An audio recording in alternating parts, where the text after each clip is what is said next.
Captain Solo, we have taken over government. We will blow Chiluba out of State House.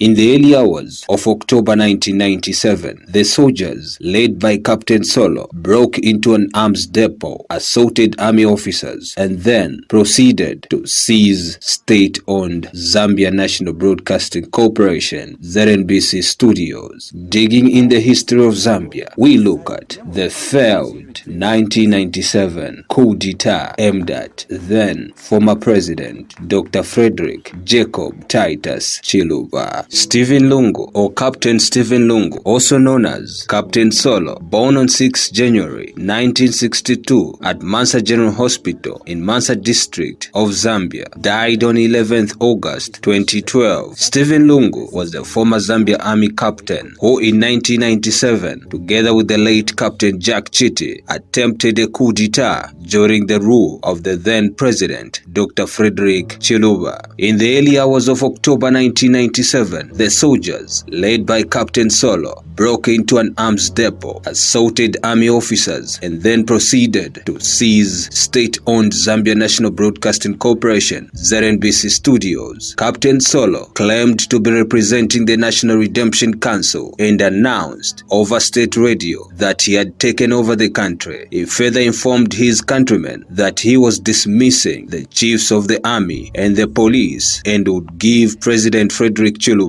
until 9 a.m. to surrender or be killed. Captain Solo, together with 54 others, were arrested by the Special Government Forces barely after 3 hours of taking over, and an official announcement was broadcast to announce that the coup had been quelled. In 2003, under the leadership of the late President Levi Patrick Mwanawasa, the long-awaited trial was over, and 44 out of the 54 soldiers were found guilty of treason by the High Court. They were sentenced to death by hanging, but they immediately appealed to the Supreme Court. In their appeal against the ruling, the soldiers argued that they were caught up in the coup unintentionally. During the trial, Captain Solo confessed to being the mastermind of the coup plot and begged for forgiveness. He was, however, adamant that he was right to try to overthrow Chiluba and his government because it was riddled with corruption. Other people were also arrested and tried in connection with the failed coup, which included high-profile figures such as the first Republican president, Dr. Kenneth David Kaunda.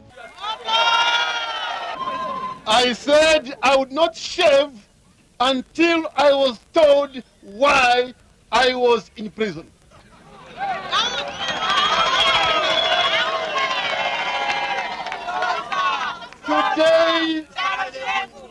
Today, God is great indeed.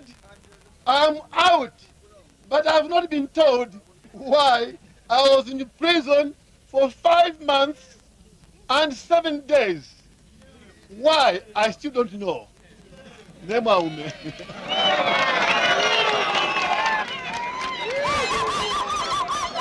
Those ambassadors know that the promises, the MMD, Movement for Mandrax Dealers,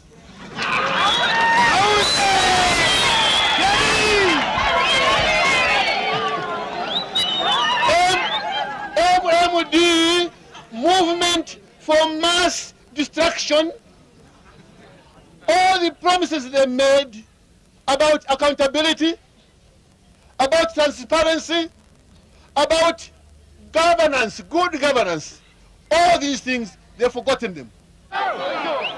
Princess Nakatindiwin and opposition leader Dina Mulyamungomba. Captain Solo received a presidential pardon after serving 13 years imprisonment by the then third Republican president Rupia Banda on 28 December 2010. Then President Levi Mwanawasa had also exercised mercy on him by commuting his death sentence to a 20-year jail term. Solo said although he had walked back to freedom, he was economically bound and depended on a certain pastor for shelter, food, and clothing. During his stay on earth, he made peace with Frederick Chiluba, asking for forgiveness, and willingly Chiluba forgave the repentant captain.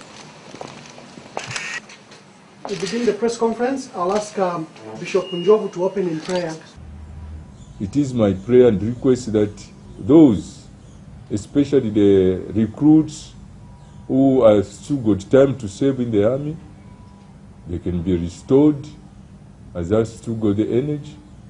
Maybe those who have finished their sentences, they can be discharged honorably and let everything be borne by me, sir.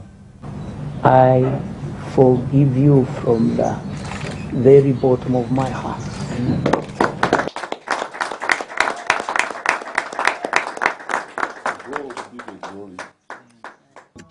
Stephen Lungu died on 11 August 2012, aged 50, at the Kanyama Clinic in Lusaka after a long battle with TB, which had deteriorated his health since his release from prison. I did.